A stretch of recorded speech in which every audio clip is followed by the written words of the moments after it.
Welcome మిత్రమా. ఈరోజు మనం ఈ వీడియోలో మండల లేదా జిల్లా పరిషత్ సభ్యుడిగా పోటీ చేసే అభ్యర్థులకు కావాల్సినటువంటి అర్హతలు మరియు అనర్హతల గురించి తెలుసుకుందాం. మండల లేదా జిల్లా పరిషత్ సభ్యుడిగా పోటీ చేసే అభ్యర్థులకు కావాల్సిన అర్హతలు: ఎంపీటీసీ లేదా జెడ్పీటీసీగా పోటీ చేయాలంటే ఆ మండల లేదా జిల్లా పరిషత్ ప్రాదేశిక పరిధిలో ఓటర్గా నమోదై ఉండాలి. నామినేషన్ల పరిశీలన తేదీ నాటికి 21 సంవత్సరాలు పూర్తి చేసుకొని ఉండాలి. షెడ్యూల్ తెగలకు చెందిన అభ్యర్థుల ద్వారా భర్తీ చేయాల్సిన రిజర్వ్ పదవికి మీరు అభ్యర్థిగా ఉన్నట్లయితే తెలంగాణ రాష్ట్రానికి సంబంధించి షెడ్యూల్ తెగలుగా ప్రకటించిన ఏదైనా కమ్యూనిటీకి చెందిన వారిగా ఉండాలి. షెడ్యూల్ కులాలు లేదా వెనుకబడిన తరగతులకు రిజర్వ్ చేసిన పదవికి గాను మీరు పోటీ చేయు అభ్యర్థి అయితే తెలంగాణ రాష్ట్రానికి సంబంధించి షెడ్యూల్ కులాలు లేదా వెనుకబడిన తరగతులుగా ప్రకటించిన ఏదైనా సామాజిక వర్గానికి చెందిన వారై ఉండాలి.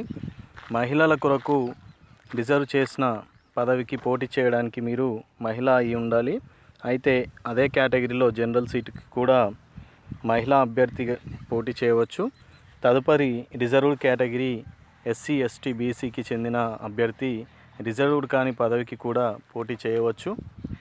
ఒకవేళ మీరు పోటీ చేసే అభ్యర్థి అయి నామినేషన్ల పరిశీలన కోసం నిర్దిష్టపరిచిన తేదీ నాటికి ఏవేని క్రింది అనర్హతలు పొంది ఉండరాదు: నైతిక నేర ప్రవృత్తితో నేరానికి పాల్పడి క్రిమినల్ కోర్టు ద్వారా కారాగార శిక్ష పడి ఉండకూడదు. అట్టి శిక్ష ముగిసిన తేదీ నుండి 5 సంవత్సరాల కాలం వరకు ఈ అనర్హత వర్తిస్తుంది. 1955 పౌర హక్కుల పరిరక్షణ చట్టం ప్రకారం మీరు నేరానికి పాల్పడి శిక్ష విధించబడి ఉండకూడదు. 2018 తెలంగాణ పంచాయతీరాజ్ చట్టంలోని 22, 23 లేదా 24 విభాగాల ప్రకారం మీరు అనర్హులై ఉండకూడదు. మీరు మతిస్థిమితం లేనివారు, చెవిటి లేదా మూగవారై ఉండకూడదు.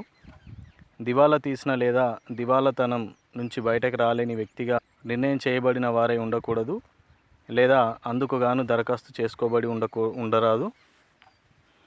గ్రామ పంచాయతీ, మండల పరిషత్తు, జిల్లా పరిషత్ లేదా ఏవేని రాష్ట్ర లేదా కేంద్ర ప్రభుత్వాల ద్వారా చేపట్టబడిన ఏదేని జరుగుతున్న పని కాంట్రాక్ట్ పొంది ఉండరాదు.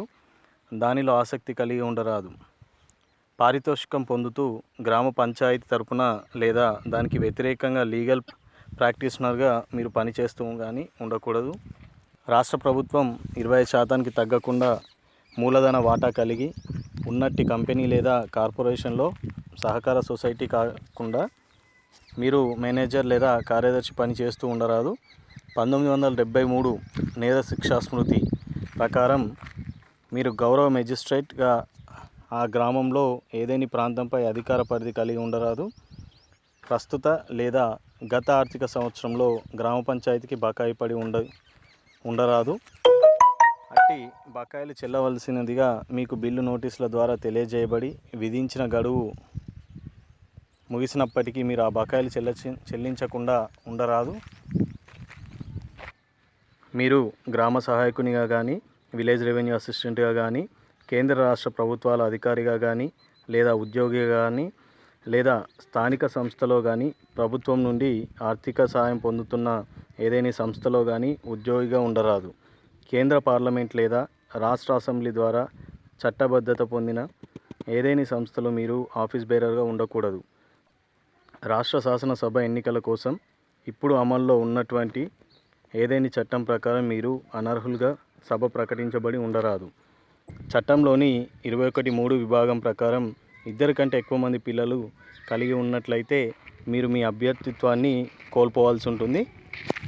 చూసారుగా మిత్రమా, ఎంపీటీసీ, జెడ్పీటీసీకి పోటీ చేసే అభ్యర్థులకు కావాల్సిన అర్హతలు మరియు అనర్హతలు.